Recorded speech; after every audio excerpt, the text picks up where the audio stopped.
En fait, là, c'est une carte de restaurant que j'ai décortiquée en plusieurs catégories. On va dire les burgers d'un côté, les salades de l'autre, les flammekueche de l'autre. Alors, je pars d'un fichier Word classique qui fonctionne normalement, comme pour les valides. Sauf que pour y avoir accès, j'utilise une synthèse vocale qui nous permet d'accéder à tout ce que vous avez, vous, en tant que valide, à l'écran.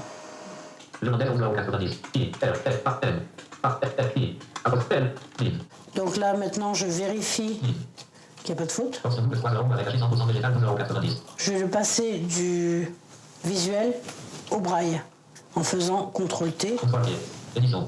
Et de là, je fais CTRL-E pour embosser, c'est-à-dire faire les points, les trous et les points. Et ça va sortir sur l'imprimante braille.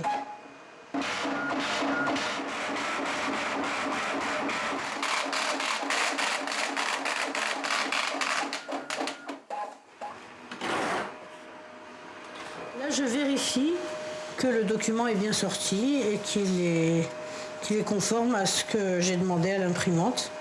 Et a priori, c'est parfait. Donc là, oui, les non-voyants lisent beaucoup sur leur ventre. C'est très pratique. Ça semble compliqué, le braille, tout de même, à déchiffrer. Non, le braille, c'est un système, donc c'est une écriture en points saillants. Donc les points, ils apparaissent, donc ils sont saillants. Voilà. Et le braille fonctionne à la base de 6 points.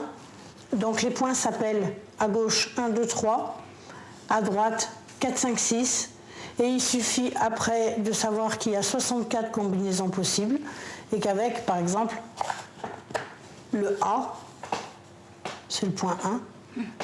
Je fais un D, par exemple, c'est le 1, 1, 4, 5. Le plus dur pour une personne qui apprend le braille, c'est de développer le toucher, le bulbe des doigts. Moi, je l'ai acquis il y a très longtemps, à l'âge de 7 ans. Donc pour moi, c'est très facile. C'est malheureusement une écriture qui se perd, le braille, parce que il y a de plus en plus recours à l'informatique, donc à la vocalisation des documents. Et donc malheureusement, je dirais, il y a moins en moins de gens qui utilisent le braille. C'est la base de l'écriture et de la lecture. Donc pour moi, c'est fondamental qu'on le fasse vivre le plus longtemps possible.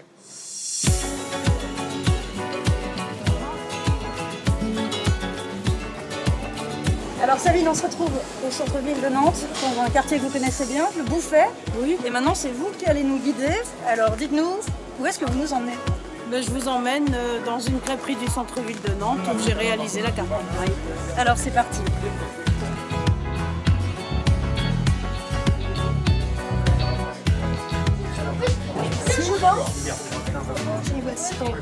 Merci.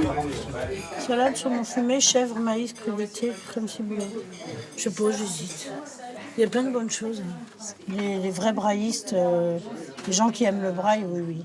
Ils apprécient d'être autonomes. Ils apprécient d'être indépendants et de pouvoir lire leurs cartes tranquillement, comme je suis en train de faire là, sans solliciter les personnes qui voient.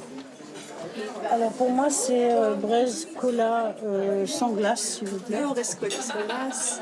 Et je vais vous prendre la galette, la baselle. Et la baselle. S'il vous plaît. Hop, c'est bon pour moi. Qu'est-ce que ça implique quand vous allez au restaurant et qu'il n'y a pas de carte en braille ? Les serveurs, ce qu'ils font des fois, c'est qu'ils survolent. Ah vous voulez quoi dans votre galette ? Et puis ils ne nous disent pas toutes les galettes. C'est-à-dire qu'on a un aperçu de ce qu'il y a. Puis après, en gros, vous aimez les champignons ? Il y a celle-là avec des champignons, vous avez celle-ci. Mais en fait, on n'a pas l'intégralité, au même titre que les valides, de la carte. Donc on est un peu pénalisé, comme bien souvent. C'est pour ça aussi que j'ai pris un peu l'initiative de faire la carte en braille. Alors il y a 2 baselles. On est servi. Bon appétit Sabine. Bon appétit, merci beaucoup.